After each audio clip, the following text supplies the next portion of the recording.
¿Cuáles son las estrategias que utiliza la célula para poder, usando esta simetría de la bicapa lipídica, poder convertir estas señales extracelulares en intracelulares? Una estrategia es que muchas proteínas citosólicas se van a unir específicamente a la cabeza de lípidos que se encuentran en la monocapa citosólica de la membrana. Un ejemplo de esto es la proteína quinasa C, que se activa en respuesta a distintas señales extracelulares, uniéndose a la cara citosólica de la membrana, donde la fosfatidilcerina está concentrada. Acuérdense que la fosfatidilcerina tenía carga negativa y la proteína quinasa C se une ahí, ya que esta quinasa, requiere de la carga negativa de estos fosfolípidos para activarse. Otra estrategia es que, la cabeza de los lípidos tienen que primero modificarse para que se creen sitios de unión para proteínas en un determinado momento y espacio. Un caso de esto es lo que ocurre con, un ejemplo de esto es lo que ocurre con el fosfatidilinositol. El fosfatidilinositol, acuérdense que es un componente minoritario de la membrana, y se forma a partir del glicerol, en donde dos ácidos grasos se unen a los carbonos adyacentes del glicerol y el otro carbono está unido a un grupo fosfato y luego a un anillo de inositol. Bueno, este anillo de inositol, hay varias quinasas de lípidos que pueden agregar distintos fosfatos en este anillo de inositol, creando sitios de unión que van a reclutar proteínas específicas del citoplasma en la membrana. Un caso de esto es la PI3 quinasa, ¿no? La fosfoinositide 3 quinasa. Esta es una quinasa que ya después vamos a ver. Es una quinasa muy importante en la transducción de señales, que se va a activar por un montón de señales extracelulares. Entonces, una vez que se activa en respuesta a estas señales extracelulares, fosforila a este fosfoinositol y permite reclutar proteínas intracelulares en la cara citosólica de la membrana. Otra estrategia es que, las membranas contienen fosfolipasas, que también se van a activar por distintas señales extracelulares y van a activar fosfolípidos generando fragmentos que van a actuar como mediadores intracelulares de vida media corta.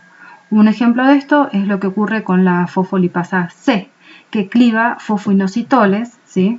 Generando un fragmento que se queda en la membrana y ayuda a activar a la PKC, mientras que el otro fragmento se libera al citoplasma y estimula la liberación de calcio del retículo endoplasmático. Todas estas son estrategias que utiliza la membrana para convertir señales extracelulares en señales intracelulares.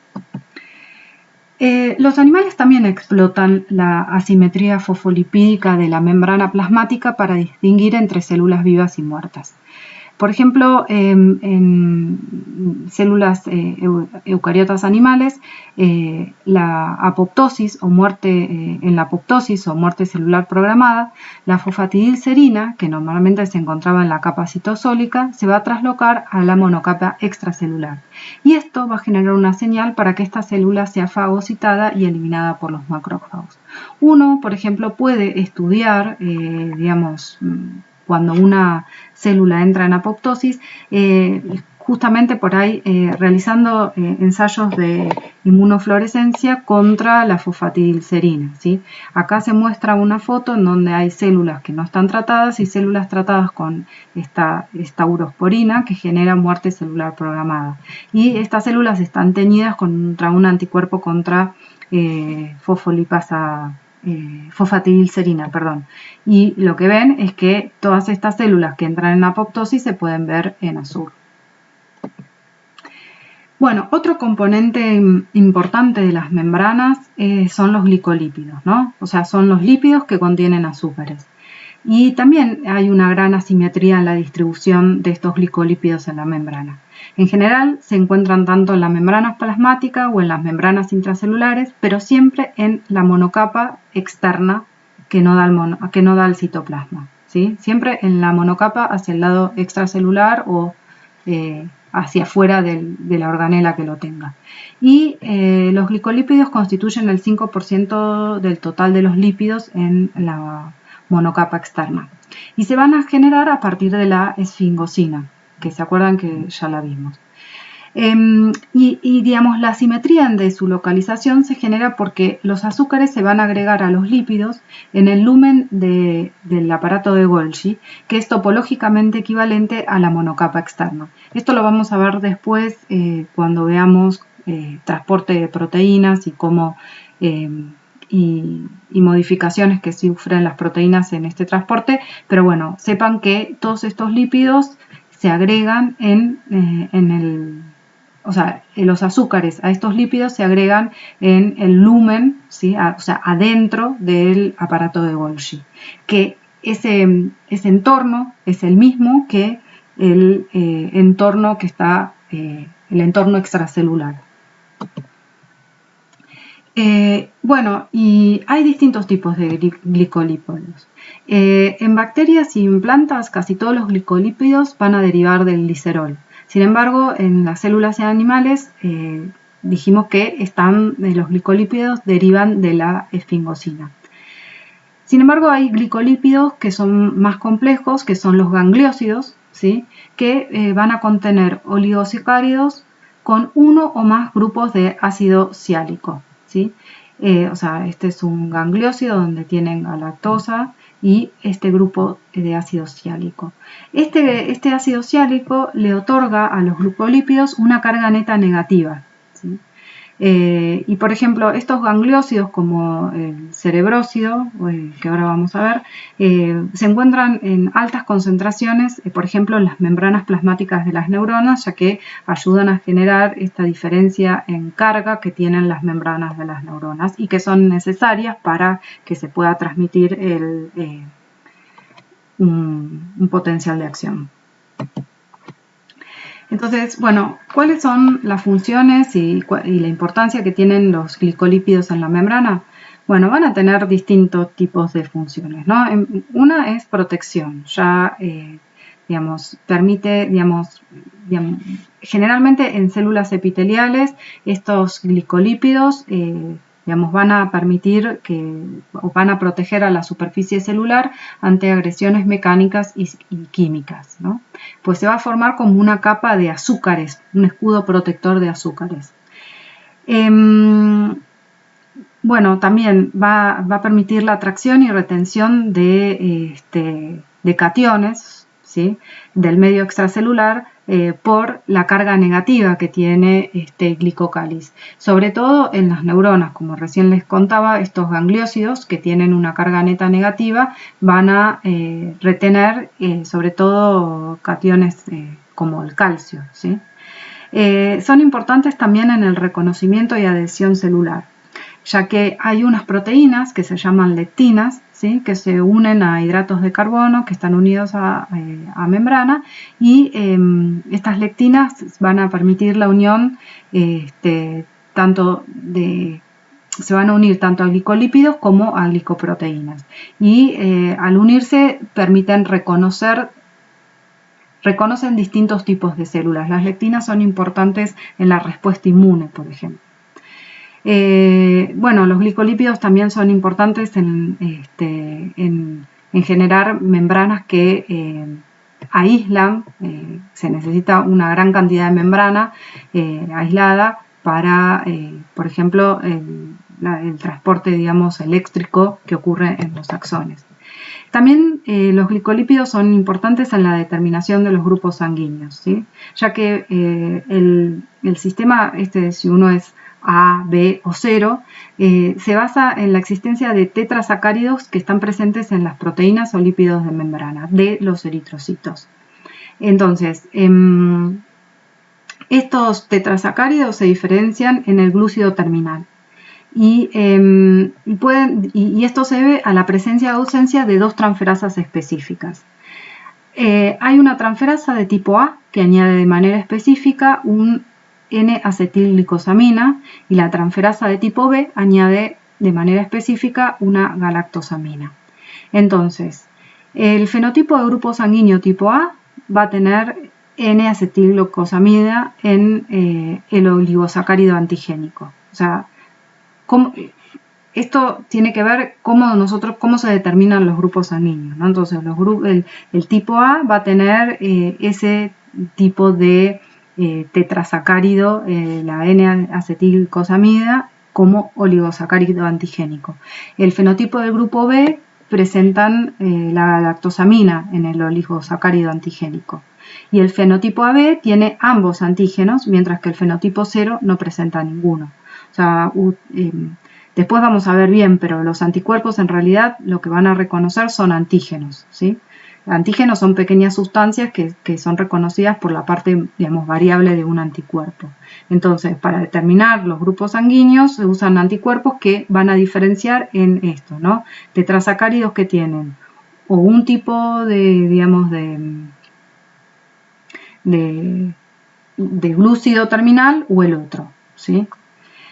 Bueno, los glicolípidos también sufren cambios en su composición en las células tumorales, ya que, bueno, alterar esta composición de tanto glicolípidos como glicoproteínas va a alterar la recepción de señales que controlan la división celular.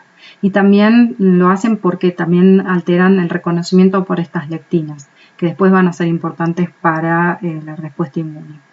Y también hay algunas toxinas, digamos, algunas toxinas, bacterias y virus que se van a unir a oligosacáridos específicos de la membrana de la célula a la que atacan y digamos, y así pueden entrar, ¿sí? Por ejemplo, la toxina colérica entra por un determinado glicolípido y genera un montón de problemitas a la persona que lo tiene. Bueno, ahora bien, veníamos hablando de los distintos tipos de lípidos que componen una bicapa, ¿sí? Una membrana bilipídica, una bicapa lipídica de membrana. Y vimos cómo estos fosfolípidos tenían, digamos, una función sobre todo estructural y también pueden participar en ayudar a transducir distintas señales que venían del exterior hacia el interior. Ahora bien, dentro de la bicapa lipídica hay un montón de proteínas estructurales de membrana que son las que van a llevar a cabo muchas de las funciones en las que participa esta membrana, ¿sí? Recuerden, como ya les dije, las membranas las proteínas de membrana la membrana interna de la mitocondria que están en la membrana de la mitocondria, que por ejemplo, digamos, a partir del gradiente de iones que se genera entre la membrana, estas proteínas de membrana de la mitocondria van a utilizar este gradiente para generar ATP, ¿sí? O bueno, u otras proteínas de membrana que también de las neuronas específicamente que van a utilizar esa diferencia de iones para generar un potencial de acción. Y bueno, la composición de la membrana va a variar en los distintos tipos celulares. Hay algunas células que comparten una misma proporción de fosfolípidos y proteínas. Sin embargo, hay otras células, como por ejemplo las vainas de mielina de los axones, como en esta figura es una microscopía, es una imagen obtenida con microscopía electrónica de un axón, y en donde se ve que, digamos, todas estas capitas constituyen la mielina, ¿sí? Bueno, en estas células, en las células nerviosas, las membranas tienen mucha cantidad de fosfolípidos, pero baja proporción de proteínas.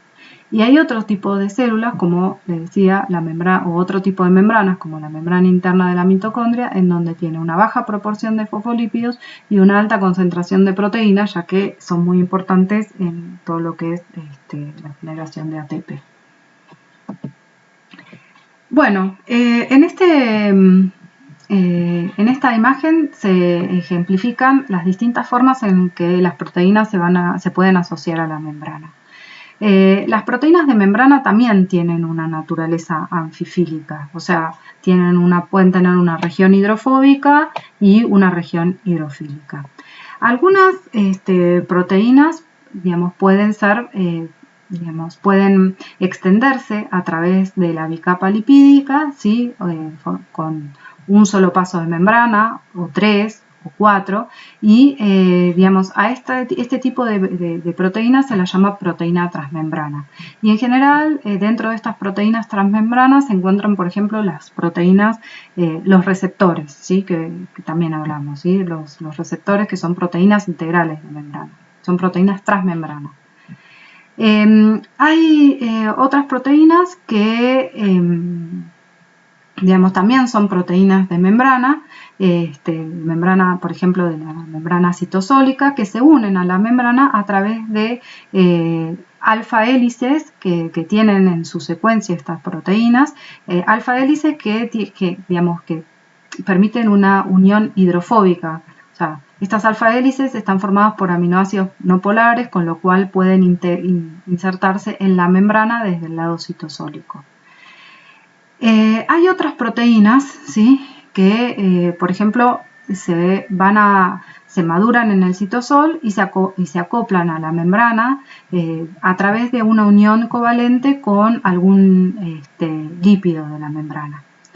O otras que se forman en el retículo endoplasmático y luego migran mediante vesículas de transporte a la membrana plasmática y por ejemplo, se ubican, están ligadas a la membrana en la cara extracelular, ¿sí? La cara que no es citosólica.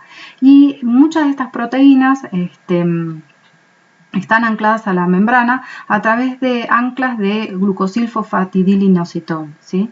Y este ancla se agrega en el retículo endoplasmático y también es un ancla que agarra las proteínas y las ancla a la membrana de una manera covalente. Y hay otras proteínas que van a ser proteínas periféricas de membrana, o sea, que se van a anclar a la membrana por medio de una unión no covalente a otras proteínas que sí son de membrana, ¿sí? Como el caso de o este. Pueden ser proteínas periféricas citosólicas o proteínas periféricas extracelulares.